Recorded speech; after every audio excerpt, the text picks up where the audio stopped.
Well, first of all, where do I start? Where do I start with Elton John? The man who's probably been the most influenced my life. So thank you very much for your music. That's Thank the you first very thing I much. have to Thanks. say. Congratulations on your Oscar. That was just wonderful on Monday. Yeah, that was very exciting.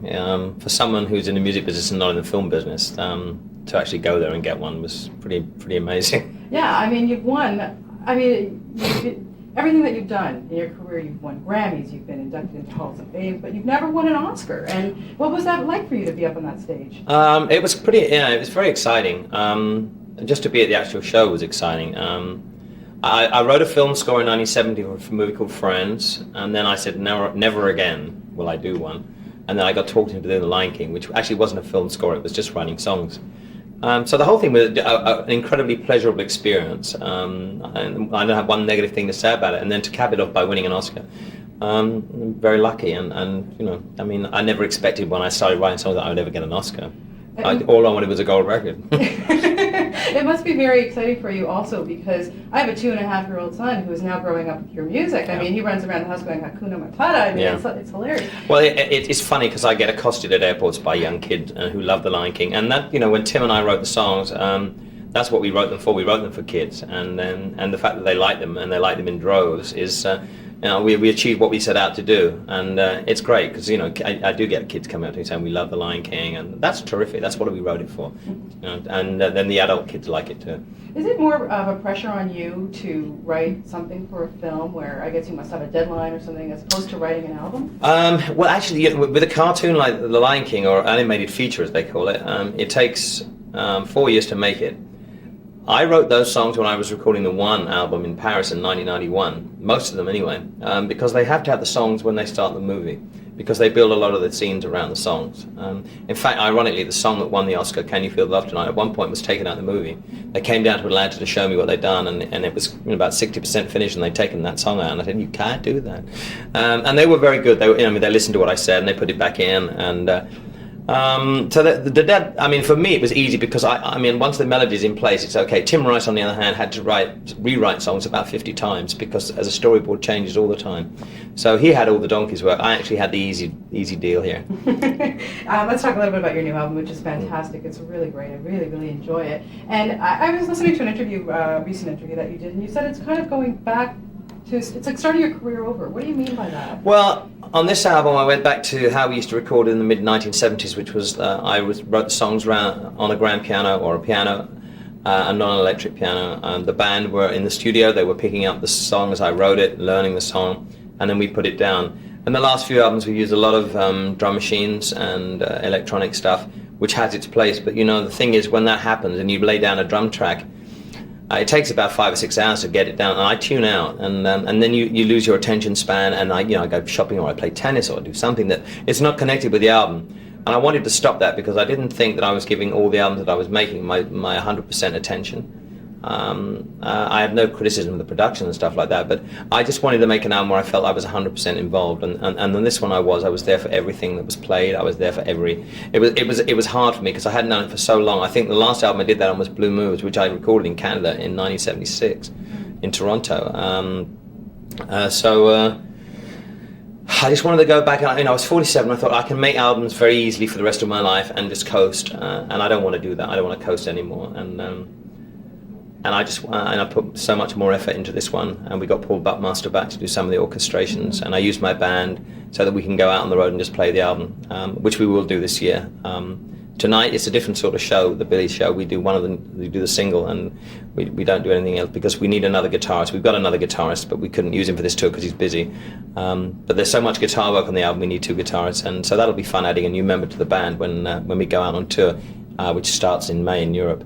But I just feel as if, there's more energy. I've changed my lifestyle. I get up in the mornings instead of going to bed in the mornings, and that helps too. I just feel there's a lot of energy on the record. I mean, maybe I haven't got the physical energy that I had when I was 23, but I certainly got the enthusiasm. Oh yeah, absolutely. What was it like? You were just signing autographs at Tower Records at midnight, and I mean the crowds are around the block. I've only ever done that once. I did it once at Sam Goody's in New York, and we changed record companies. We went to Island Record Company, on the albums on Rocket through Island, and I wanted to do something at Tower Records in Los Angeles because I've been going there ever since I came to America. I went to America in 1970. Well, I didn't know it was going to take so long, and we were there from 11:30 till 3:45, and it was fun, and kids were sweet, and we must have signed not only the albums but pictures and stuff like that. We must have signed about 5,000 or 6,000 items each, Bernie and myself. So that was fun. Yeah. Yeah, it must have been. They want me to do it in France too when I go to France. I don't know, so because people queue up. You don't want to let anybody down, and you don't want to say, well, after 2 hours, well, sorry, you've waited here and we're off now, and I can't do that. Yeah, your fans are pretty devoted, I think. Yeah. Yeah, absolutely. Elton, it's no secret that over the last few years you've straightened out, you've stopped taking drugs and alcohol, and I wanted to know what it was that made you decide that you had to clean up your act. It took me long enough. It took me 16 years to find out. I mean, that's a long time to go, through the things that I did. I mean, it started off okay, but then it spiraled downwards in the 80s. I don't know. I mean, maybe a culmination of events, really. I just was so fed up with living that lifestyle. I was ashamed to look at myself in the mirror. I was ashamed. I mean, my family, my mother had moved to Spain. Everybody had told me what a fool I was making of myself and what a waste of my life this kind of behavior. The Ryan White episode, being there for his funeral, made me change my values a bit. I don't know. It was a culmination of a lot of things. The person that I was living with at the time decided to get clean. I was very angry about that because he was doing something good and I wasn't. It was just very hard for me to say, I need help. 3 words changed my life. Once I said those words, everything, just the floodgates opened, and I knew I would get well. There was a lot of work I had to put in, but I didn't mind that. I was just so being miserable, and I just assumed that because I was successful and rich and fairly intelligent, that I could do it on my own. I knew I had a problem. I mean, but I just couldn't fix it myself. I needed other people's help and advice. So my pride was killing me, in fact, the fact that I didn't want to admit that I had a problem. So in the end, I dropped my pride and the whole lifestyle changed. And, everything that's happened to me in those 4 years, most things that have happened to me have been good. I mean, bad stuff happens, but bad stuff happens to everybody else. But I can deal with it now without closing my door and running away from it. And, I've enjoyed it tremendously. Oh, it's been just nothing but up for you, which is fantastic. Also, you're involved with the Elton John's AIDS Foundation, which is just fantastic, and you're so generous with this. And how do you know that the money is going to the right places? Well, when we started the foundation, that was the reason I started the foundation, was because I was doing so many things for other people, and I wasn't sure about where the money was going to, that I decided that, hey, let's put something back and let's start something properly. I mean, I'd had experience running a soccer club in England. I was chairman of a soccer club, Watford Football Club. I knew I had experience about running things. But it was very easy for me to raise money and do a concert or do something. But then when you've raised that money, where did it go? That was, we didn't know. So we enlisted the help of the National AIDS Fund, which was called NCAP actually at that time. Now it's called the National AIDS Fund in Washington, which is a foundation funded by the Ford Foundation. They have 30 or 40 areas that they're experts on. I mean, they've set up areas in America. They know if we say we want to give $100,000 to the New York area, they will send a list of places that need the money, and we, as an executive board, will make that decision, and then we know that the money's going there. So we could not have done it without the National AIDS Fund. We get independent grant requests, but that only really makes up for about 20% of the money give away. Most of the money, 80% of the money that we give away, goes through the places recommended to us by the National AIDS Fund. We wouldn't know otherwise. I mean, North America is such a huge continent, and you don't. In England, it's so much more. And we know practically all the organisations in England. It's a much smaller place. So we've had help, and it's been done. We've given over $4 million away in 2 years, and our $4 million has been matched by other people, which is probably nearer the $10 million mark.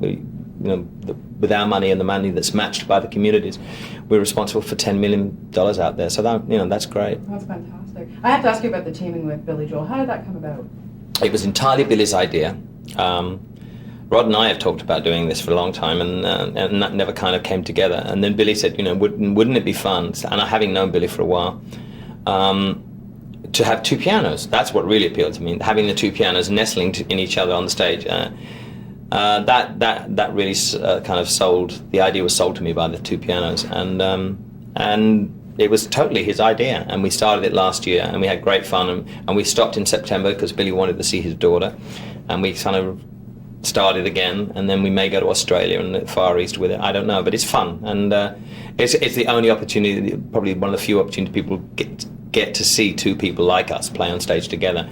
And it's been fun. It's kind of like a party. It's most of our a lot of hits, a lot of fun, and it's like a big party time.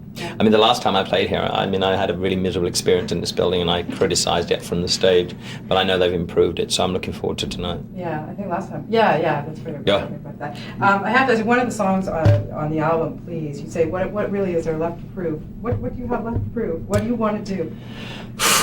Well, I'm embarking on some other things. Having done The Lion King, I want to continue writing for film, maybe writing for stage, just continuing to make good music, carrying on with my personal life as I have done for the last 4.5 years.